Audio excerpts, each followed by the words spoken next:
Falmiaravatsika indray amin'izao takariva izao tafaraka atao anatin'ity fandaharana zay ideratsika n'Andriamanitra ity amin'ny alalan'ny hira sy ny talenta izay menandreo mahay manatanteraka ny fanandratan'Andriamanitra amin'ny alalan'ny hira. Mangatsiraka manakariva an'Andriamanitra isika ny amin'ny fitantanana amin'ny fiainantsika. Tena feno aretina ny tany ary tena feno zava-doza amin'izao fiainantsika izao. Kanefa narovan'Andriamanitra isika mianakavy dia tafaraka amin'indray androany ary izay no tokony hideratsika azy sy hanomezantsika voninahitra azy mandrakariva. Ho aza raha teo ny voninahitra amin'ny zavatra rehetra izay ataontsika fa ho antsika izay manatanteraka izany fiderana izany kosa ny fifaliana avy ao anaty ao, ny fifaliana avy ao am-po ao manandratra ny anarany. Amin'ity takariva ity dia amin'ny hira maromaro anareo izahay. Hira izay nitsongainay mba hideratsika an'Andriamanitra ary andrasika fanapa-kevitra ho mpideran'Andriamanitra. Ka mialohan'ny zavatra rehetra dia andeha ho raisitsika indray ny tenin'Andriamanitra ka hamaky izay voasoratra ao amin'ny bokin'ny Salamo isika. Ny Salamo fa 420 ka ny 1, 2, 3 dia ovakitsika amin'ny anaran'i Jesosy. Fon'ny Jehova nampody an'i Ziona avy tamin'ny fahababony dia tahak'izay nanonofy isika. Fa izay dia feno hey ny vavantsika sy fihobiana ny lelantsika.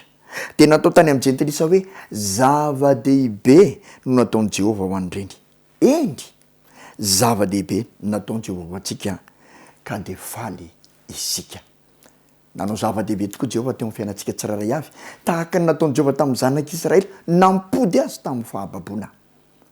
Zava-dehibe no nataon'i Jehova teo amin'ny fiainantsika tsirairay avy. Samy mahatsapy izany tsirairay avy. Dia feno fihobiana sy fiderana ny lelantsika.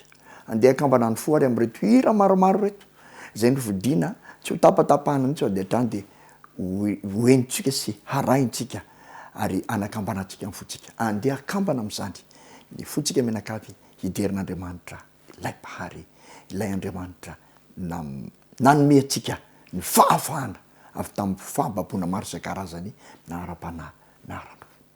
Dahoary.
Jesoti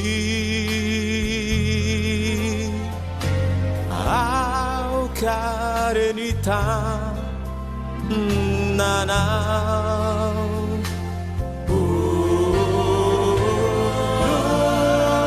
anu sutrai atrani baiderakunyana rana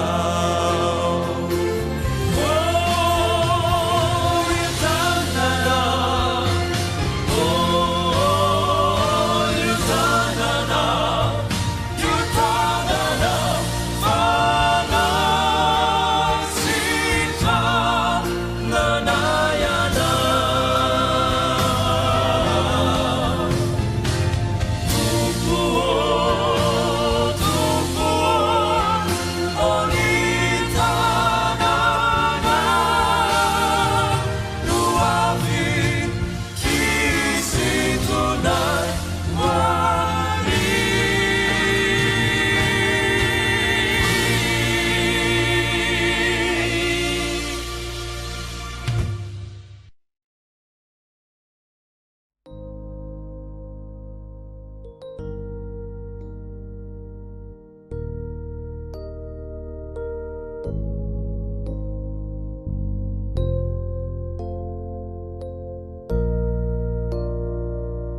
Pahasoavana fotoana mety tokoa iomanana hoany an-danitra fa tsy aharitrany ety intro mbola mivony varavarana idirana ho amin'ny lanitra kanefa kosa manapetra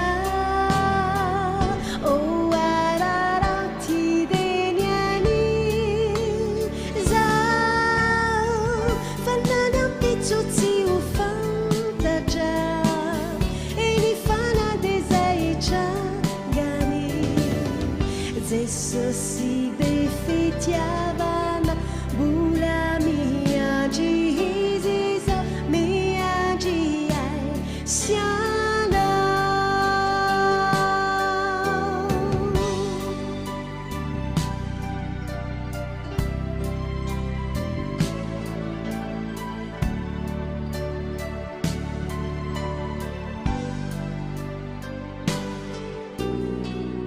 Izao no andro pahasoavana sy andro mety tokoa o mety indrindra hibebahana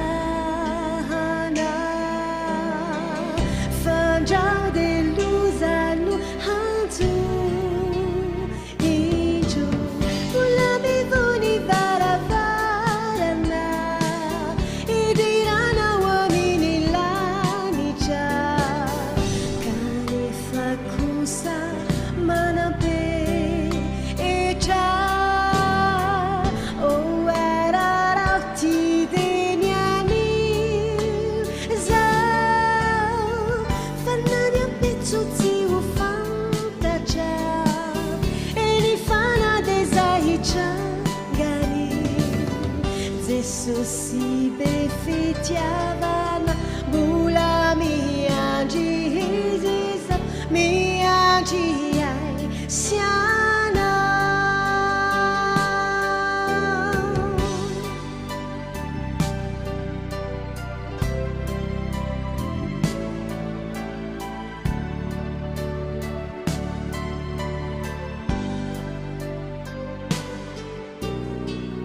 Izao no andro pahasoavana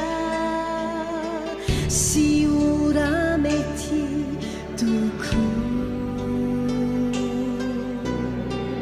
mba hilazana ireo namana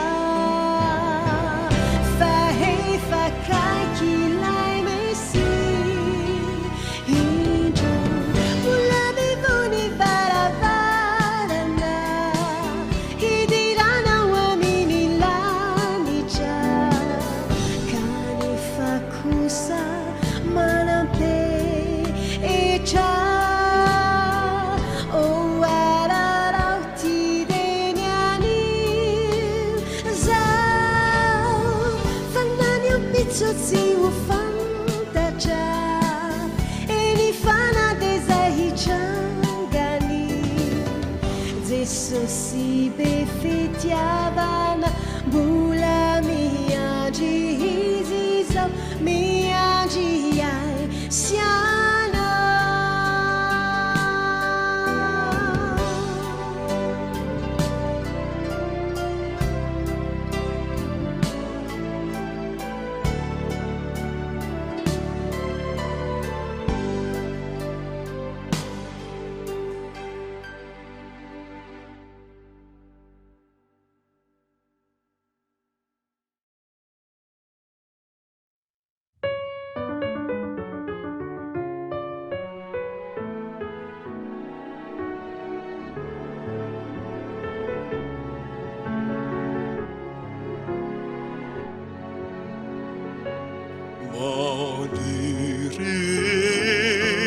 Mandirizai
Sahandranuma sunuvakeku maizima zinasa dimideza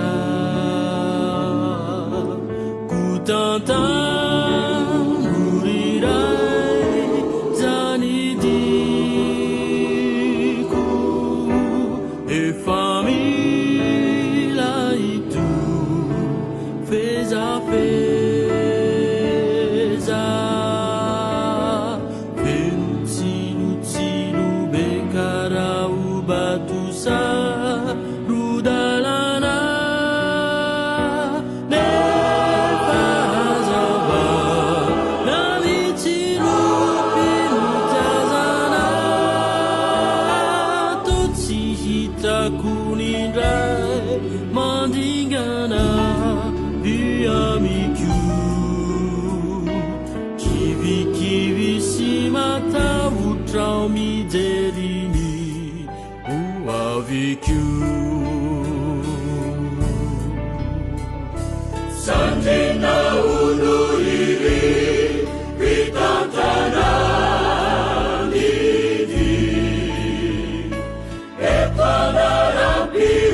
zay matoky ny tompo dia ovelona na de sarotra zany lalankale maro ireo fisedra eny andalankombana fizay mino ny tompo tsy misy aiai azo antoka ny fitantana ny so izy tsy mba mandao ny nona manjo aza matahotra eny aza manay matokireny tompo vonjeny anao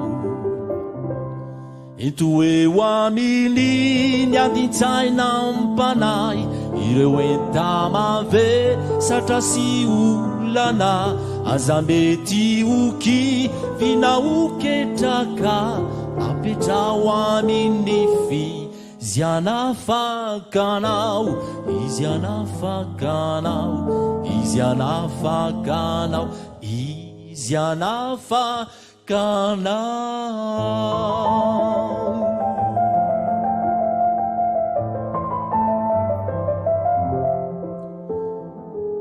zay matoky ny tompo mpandresy atrany na de maro ireo fandrikae walo na ny ady atao fiainana mankalao mandreraka fo mankararilo miala elotomany miankaso ny tany mila tsy ozaka fitsapany zany aza matahotra eny aza manay matokireny tompo mpandresy anao ento eo aminy ny adintsaina mpanay ireo entamave satra sy olana aza mety oky vinaoketraka apetrao amin'ny izy anafakanao ento eo aminy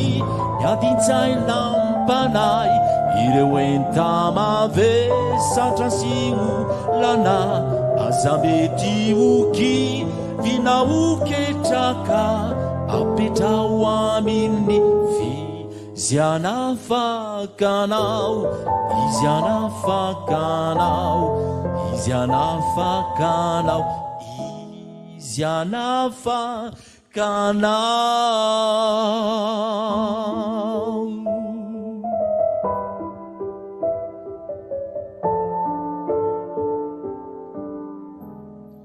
izy anafakanao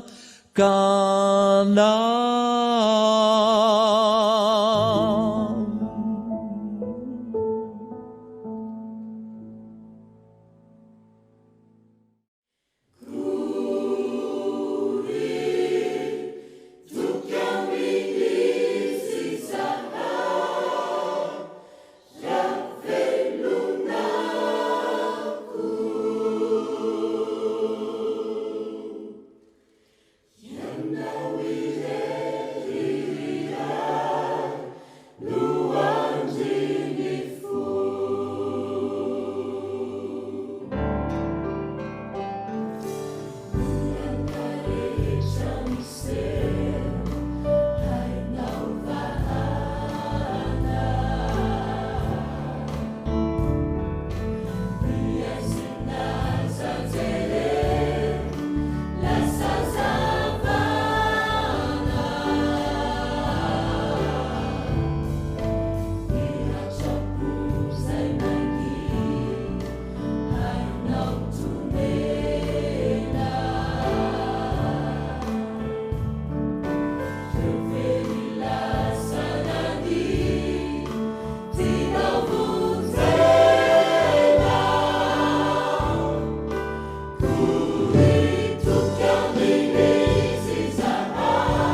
pitsyanao ka fantaro horivelle toana ripanjeny andro lava ka tsy mety miova fo sy mba vonina korony hitsena lay mpamontsy toa ka ho tratry ny fitsarana de ouvertori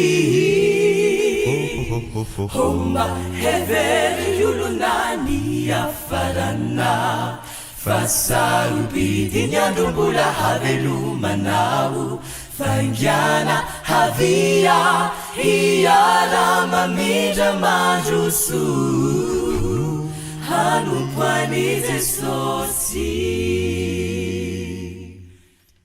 ny ampitsanao ka fantaro horivelle toana ripanjeny andro lava ka tsy mety miova fo sy mba vonina korony hitsena lay mpamontsy toa ka ho tratry ny fitsarana de ouvertori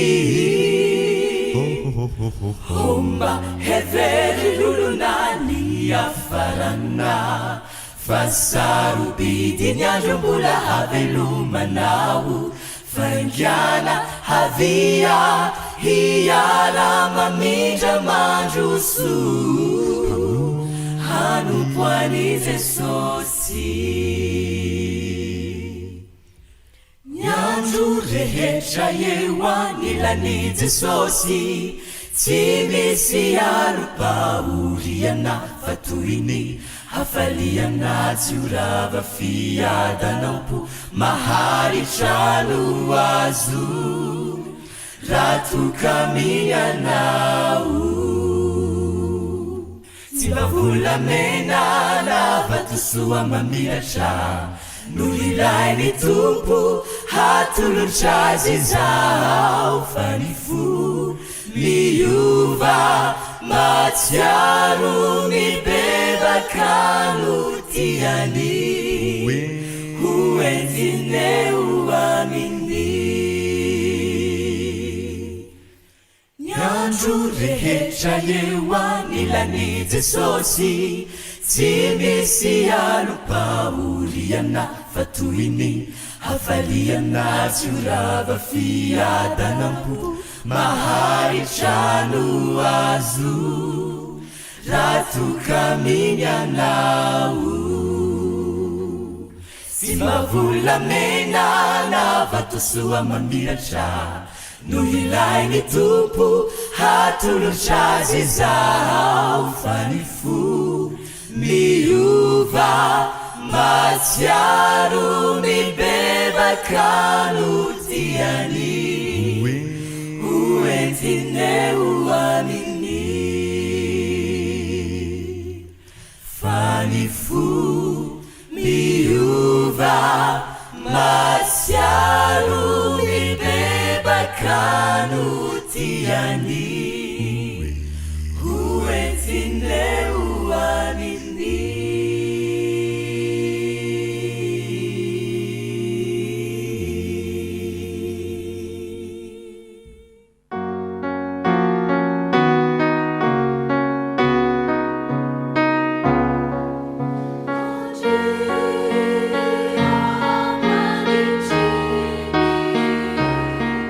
na na na na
antsika ry namana malala miaino mijery manaraka izao fandarana mamitsika izao misaotra ny tompo isika noho ny sabata fifaliana izay nomeny antsika tsiraray avy tany amin'ny toerana maro isan-karazany tany.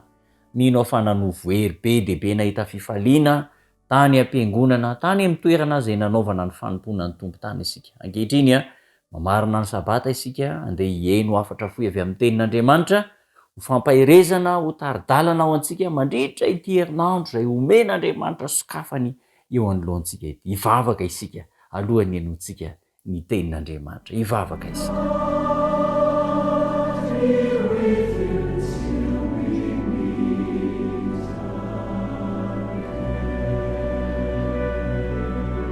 Tompo tsara indrindro rainay be fitiavana ny an-danitra, misaotra anao zahay noho ny famondram-po nomenao anay, ny fitahiana azy nomenao sy natolotrao tamin'iny sabata masina iny.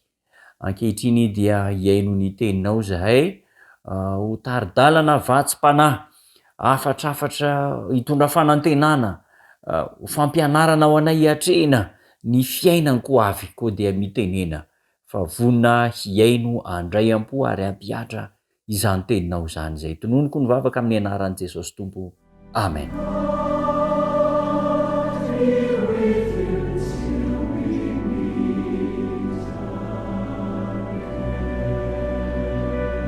Eo amin'ny fiainantsika amin'ny maha-olombelona antsika, amin'ny maha-olombelona tsy tanteraka antsika dia indraindray tojo toe-javatra sarotra isika, tojo fahadisom-panantenana, tojo toe-javatra izay tsy nieritreretina hitranga eo amin'ny fiainantsika ary matetika dia mitondra ratram-po, mitondra areti-po, mahatonga antsika ho diso fanantenana eo amin'ny fiainana sy ny zavatra mitranga amintsika ireny toe-javatra ireny.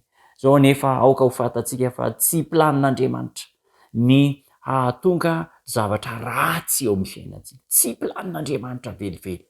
Ka manoloana ny fahadisom-panantenana sy ireo olana izay mety mitranga eo amin'ny fiainantsika dia inona no tokony atao? Inona no fepetra ho raisina? Inona no vahaolana ho raisina? Dia amin'ny alalan'ny tenin'Andriamanitra no hamalintsika izany fanontaniana izany. Inona no atao rehefa tojo fahadisom-panantenana isika? Rehefa mitady ho kivy sy ketraka manoloana ny toe-javatra izay miatra sy miseho eo amin'ny fiainantsika isika. Isika rehetra dia mino hafa efa samy tratra ny fahadisom-panantenana avokoa. Indraindray mety kivy sy ketraka efa tratra ny olana maro isan-karazany izay tsy nampoizina hitranga kanefa dia nitranga teo amin'ny fiainantsika. Inona no atao rehefa tojo an'izany toe-javatra izany isika? Ambaran'ny tenin'Andriamanitra fa ny voalohany tokony ho ataontsika dia aoka hiaiky isika manaiky fa olombelona ihany. Olombelona ihany. Zao ny ambaran'ny tenin'Andriamanitra ao amin'ny bokyny mpaminany Ezekela. Ezekela toko fa 8:27. Ezekela 8:27.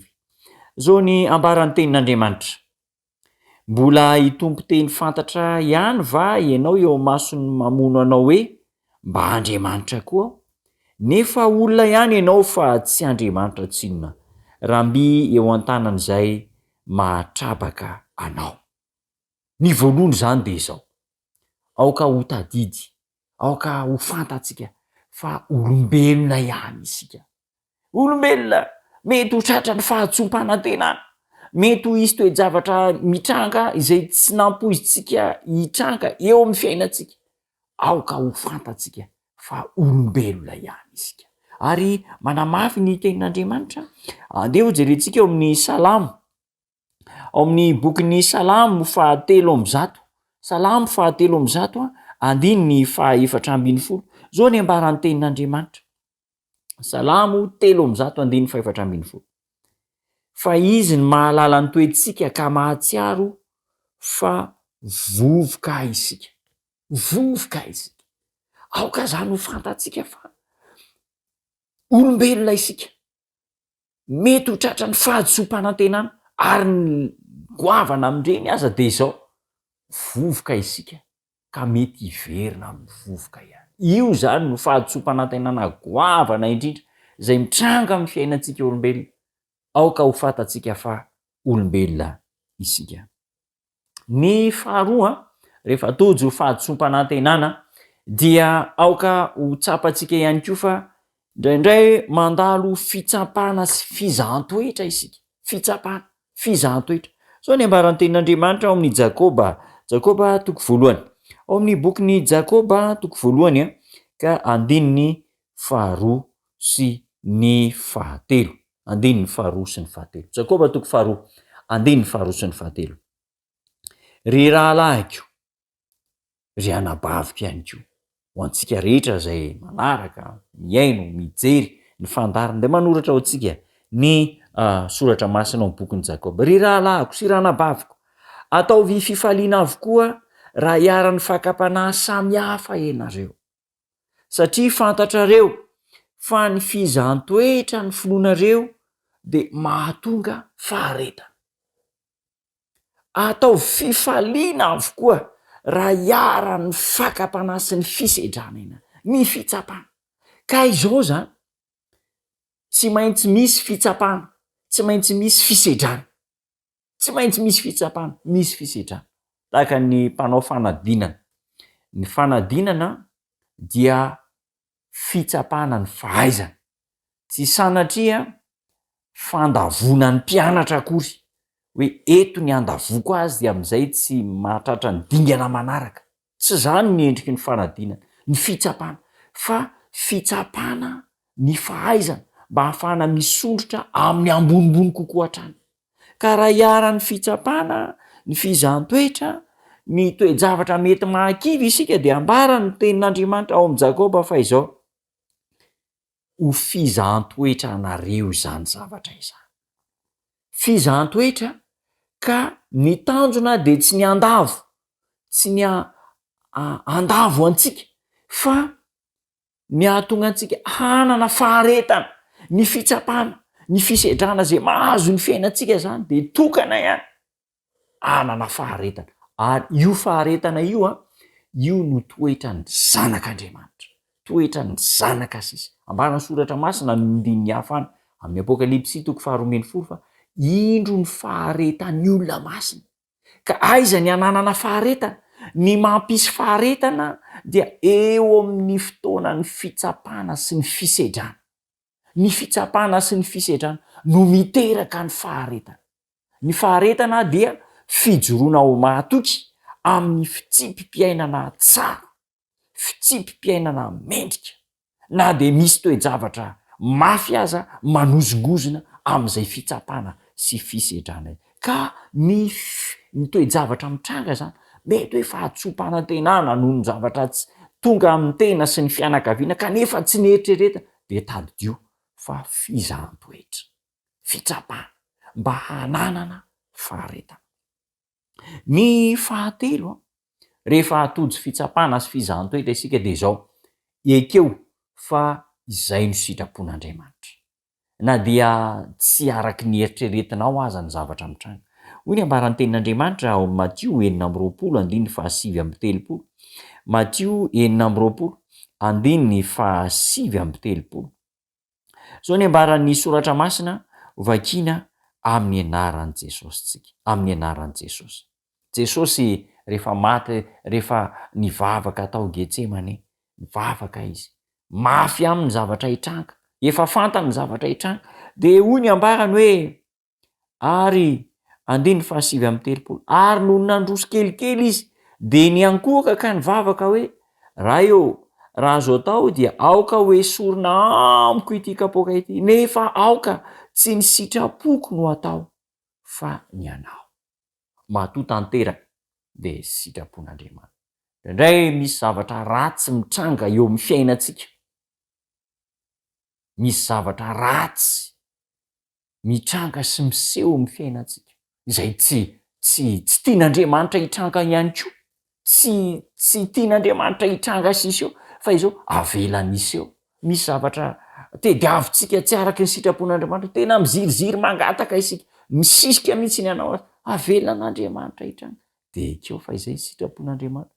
Nga moa heverintsika fa tsy nampalahelo an'Andriamanitra nahitan'i Jesosy miantona eo amin'ny hazo fijaliana, mampalahelo ny zanany lahy tokana maty voatsindrona ny tanany sy ny tongony, tsodobarana amin'ny lefona ny fony, mampalahelo amin'ny maray-mpianakaviana, reny-mpianakavianatsika de malahelo isika rehefa misy toe-javatra mitranga amin'ny zanantsika, mampalahelo zavatra ratsy maratra na sanatria miditra hôpitaly tsy maintsy hiarany fandidinana marary, mampalahelo tsy tiantsika izany fa izao mitranga le izy de ekeny fa izay no sitrapon'Andriamanitra, avelan'Andriamanitra hitranga reny zavatra ireny.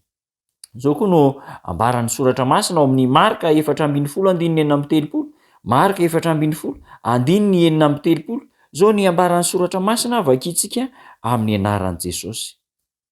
Ary hoy izy, Jesosy no miteny, io zany le fanehoany Marka le tantaran'i Jesosy. Hoy izy, abaraiko ny zavatra rehetra hainao, esory amiko ty kapoaka ity nefa aoka tsy ny sitrapoko aneno atao fa ny anao. Io zany tokony ho lara-pahamena eo amin'ny fiainantsika, dia ny hamela ny sitrapon'Andriamanitra ho tanteraka. Eny fa na dia tsy mifanaraka amin'ny eritrerintsika azy. Ka rehefa avelantsika fa izay ny sitrapon'Andriamanitra, mahay mionona isika, tena mahay manaiky isika, tena ekena fa izay ny sitrapon'Andriamanitra. Ka ny olona manaiky ny sitrapon'Andriamanitra, ny olona manaiky ny sitrapon'Andriamanitra, na de mafy aza ny zavatra mitranga eo amin'ny fiainana, manana fifaliana izy, manana fanantenana izy. Fantany fa tsy ho zavatra sarotra miatra amin'ny fiainana io ny farany, fa mbola misy zavatra farany tsara lavitra izay omen'Andriamanitra azy eo amin'ny fiainana.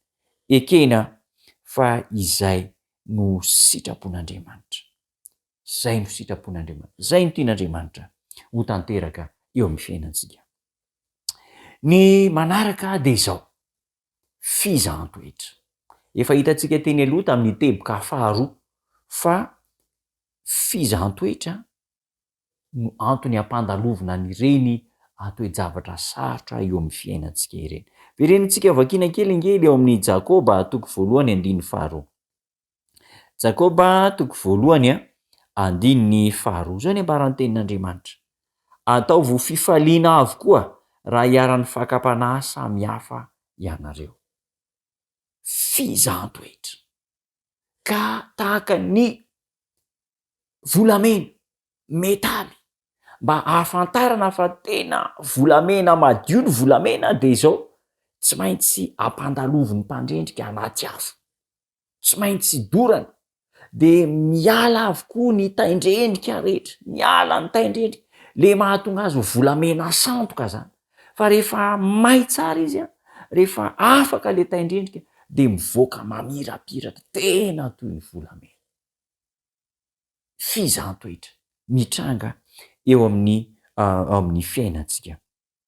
Ary zava-dehibe ny ahafantarana an'izany lohahevitra lehibe manan-danja izany, satria isika menakavy, isika rehetra eto amin'ity tany ity, indrindra amin'ny mahazanak'Andriamanitra ty, de miatrika fitsapana, miatrika fisetrana, miatrika fiaikana isan'andro. Zao nefa manana fandresena mandrakariva. Ny olona manaiky fa olombelona ihany izy. Ny olona mahatsapa fa tsy maintsy mandalo fisedrana, tsy maintsy mandalo fitsapana sy fizaham-toetra. Ny olona manaiky ny sitrapon'Andriamanitra eo amin'ny fiainana dia manana fanantenana ary olony fandresena. Zao ny ambaran'ny tenin'Andriamanitra ao amin'ny Ohabolana 4:20. Jerentsika ny bokin'ny Ohabolana 4:20. Io zany de andalanteny fahitantsika matetika eny amin'ny amin'ny fitaovam-pitaterana, taxi be zany, hita matetika misoratra, be de be no maka an'io teny io mba ho fampaherezana any amin'ny toerana maro isan-karazana. Zao no ambaran'ny tenin'Andriamanitra, Ohabolana 4:20. Zao ny ambaran'ny tenin'Andriamanitra. Potraka impito ny marina nefa tafarina ihany. Ny ratsy fanahy kosa solafaka raha azo pahoriana. Potraka impito kanefa tafarina ihany. Somary mahazendana ihany zany hoe nandeha ianao dia nienjera potraka, de niarina, de ndre mandeha faharoa, de ny arina, fahatelo ny arina, impito misy namana amin'ny teny manao hoe ny fienjerana indre mandeha ozy izy tsy fahaizana, ny faharoa mety ho fahanaininy fa ny fahantelo ny fahadalàna. Zany ny fomba filazantsika azy. Fa ny ambaran'ny soratra masina dia ny olo-marina de potraka impito kanefa miarina ihany, tsy le fampitrahana no zava-dehibe, tsy ny fienjerana fa lay foto-kevitra tazomina hoe za de hifikitra amin'ny marina, tsy ala amin'ny marina.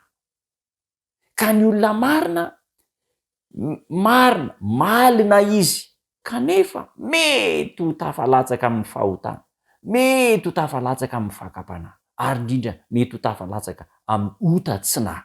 Fa ny mampiavaka ny olo-marina de zao, na de lava aza de miarina ary tsy mipetraka am'izany toerany fahakiviana, ny faharesena, ny fahadsom-panantenana, tsy mipetraka am'izany izy fa miarina, mitraka, mibanjina ny ho avy izany olona izany. Ary zava-dehibe ny fananana an'izany toetra izany.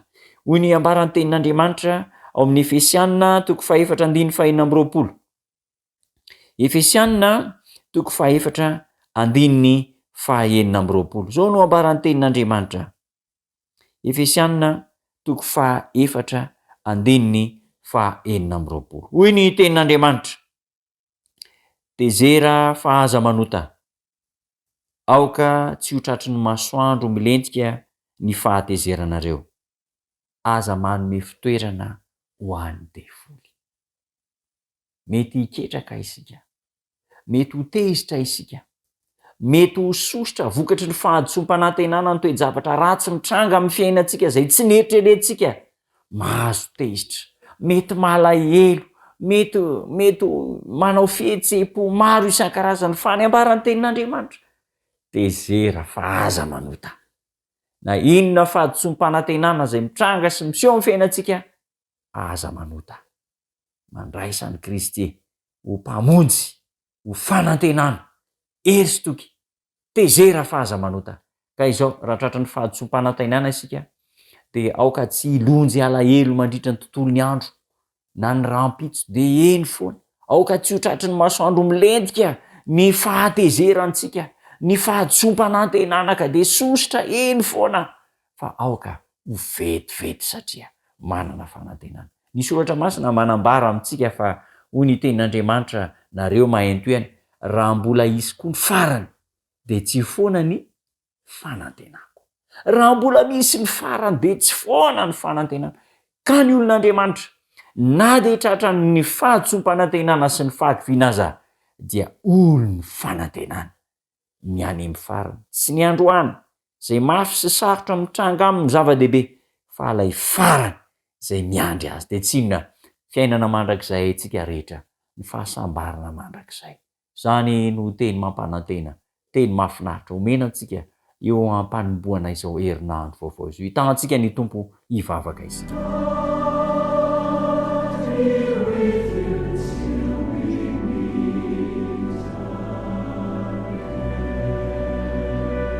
Tompo tsara indrindra ao misaotranao zahay satria nomenao teny fikasana, nomenao raiki-poy ny fandresena eo anoloan'ny fitsapana sy ny fizahanttoetra mety mahakivy sy mampitomany miatra aminay tsiraray avy. Ataovy manana fanantenana izay satria manana anao. Apetraka aminao ny herinandro lalovana indray mba hitondra fandresena, hitondra toky ary hitondra fanantenanao ny amin'ny anaran'i Jesosy Kristy Tompo. Amen.